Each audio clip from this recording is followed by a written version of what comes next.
दुनिया की सारी कलाएं, सारे हुनर एक तरफ और बोलने की कला एक तरफ। अगर आप बोलने की कला सीख गए तो दुनिया की हर जीत, हर कामयाबी आप हासिल कर लोगे। आप चाहे किसी भी फील्ड में क्यों ना हो, चाहे वो बिजनेस हो, जॉब हो या किसी रिलेशनशिप में हो, आपकी कम्युनिकेशन स्किल जितनी अच्छी होगी, आप लाइफ में उतना ही सक्सेसफुल रहोगे। बहुत से लोग अपनी कम्युनिकेशन स्किल को इम्प्रूव करना चाहते हैं, बोलने की कला सीखना चाहते हैं, पर उन्हें समझ नहीं आता कि शुरुआत कहां से करें। काफी लोगों को ये लगता है कि अगर इंग्लिश सीख ली तो बात करना भी सीख लिया। हमारे दिमाग में बहुत गलत चीजें डाली गई हैं, जैसे कि अगर आप कम्युनिकेशन स्किल सीखना चाहते हैं तो आपको इंग्लिश जरूर आनी चाहिए। लेकिन इंग्लिश एक लैंग्वेज है, भाषा है, और कम्युनिकेशन स्किल एक आर्ट है, एक कला है। ये दोनों बहुत अलग चीजें हैं, और ये कला, ये आर्ट आपको सीखनी पड़ेगी, आपको डेवलप करनी पड़ेगी। पर मैं आपको सजेस्ट करूंगा कि आप अपनी मातृभाषा में ही बोलने की कला को सीखें। हाँ, आप इंग्लिश लैंग्वेज बोलना भी सीख सकते हैं, पर यह जरूरी नहीं कि जिसे इंग्लिश लैंग्वेज आती हो उसे बात करना भी आता हो। तो सबसे पहले तो ये बात अपने माइंड में आप क्लियर कर ले कि आपको जो भी लैंग्वेज बोलना आती है, आप उसमें ही कम्युनिकेशन स्किल सीख सकते हैं। कई लोग क्या करते हैं कि वो डिक्शनरी से इंग्लिश के भारी भरकम शब्द ढूंढ लाते हैं और बात करते वक्त उसे कहीं भी फिट कर देते हैं, ताकि दूसरों को नीचा दिखा सके और खुद को ऊंचा दिखा सके, ताकि दूसरे लोगों को ये लगे कि इसे कितना कुछ पता है। और यही आपकी गलती है। आप सबसे पहले अपनी मदर टंग में ही बोलने की कला को डेवलप करें। बोलने की कला सिर्फ नए शब्दों को सीख लेने से नहीं आती, इसमें बहुत सारी चीजों की जरूरत पड़ती है, जैसे eye contact, body language, voice tonality, being proactive. इन सबको मिलाकर आप एक अच्छे वक्ता बनते हैं। इनमें कहीं भी इंग्लिश होना जरूरी नहीं है। और अगर आप साथ ही साथ अपनी इंग्लिश भी इंप्रूव करना चाहते हैं तो आप इंग्लिश में पढ़ना शुरू करें।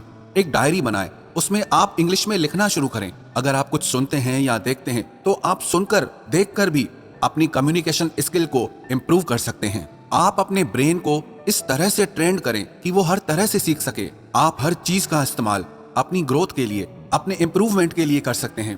कम्युनिकेशन एक कला है। जैसे आप अपनी मसल्स को डेवलप करके स्ट्रांग बनाते हैं, वैसे ही आपको हर दिन सीख सीख कर अपनी इस कला को निखारना पड़ेगा।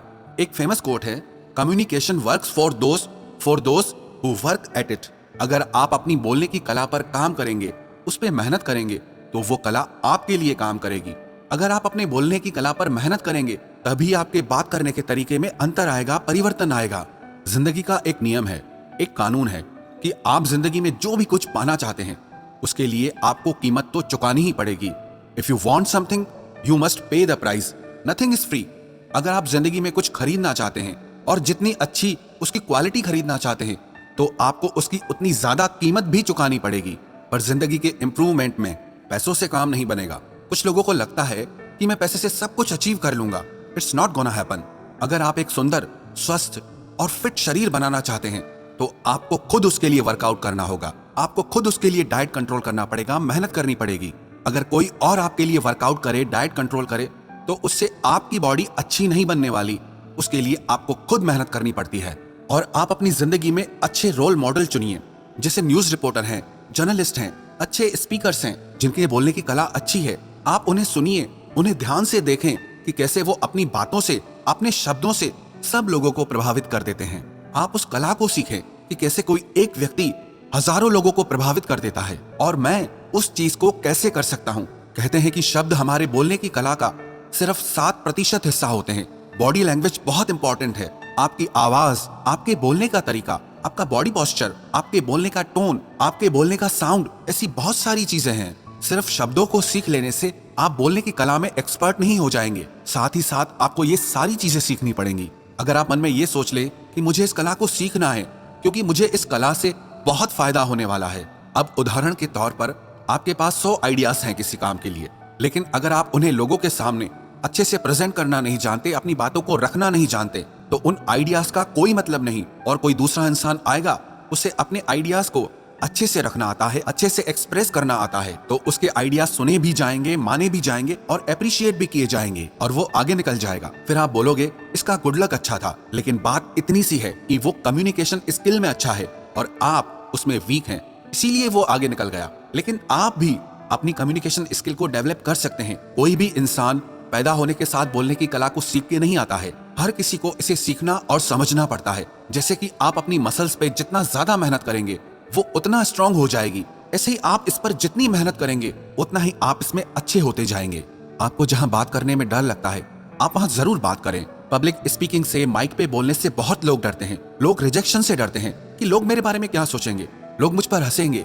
लेकिन याद रखना, जब तक आप अपने आप को अपने कंफर्ट जोन से बाहर नहीं लाएंगे, खुद को ऐसे अनकंफर्टेबल जोन में नहीं डालेंगे, तब तक आप कुछ नहीं सीख पाएंगे। लेकिन आप अपने आप को उन सिचुएशंस में डालें जहां आप अनकंफर्टेबल हो रहे हों। ऐसा करने से आप फुल स्पीड में सीखना और समझना शुरू कर देंगे। और अगर आप अपने कंफर्ट जोन में ही पड़े रहेंगे तो आपको वही मिलेगा जो आपको आज तक मिलता आया है। आप जहां हैं, जैसे हैं, वैसे ही रहेंगे, वही करते रहेंगे जो आप हमेशा से करते आ रहे हैं, तो आपको कुछ नहीं मिलने वाला, आप कुछ नहीं सीख पाएंगे। पागलपन की एक परिभाषा ये भी है कि रोज रोज वही काम करते रहो और शाम को जाके भगवान से प्रार्थना करो कि हे भगवान मेरी किस्मत बदल दो। किसी कवि ने क्या खूब लिखा है, खुदा ने उस शख्स के हालात कभी नहीं बदले, ना हो जिसे ख्याल खुद अपने हालात बदलने का।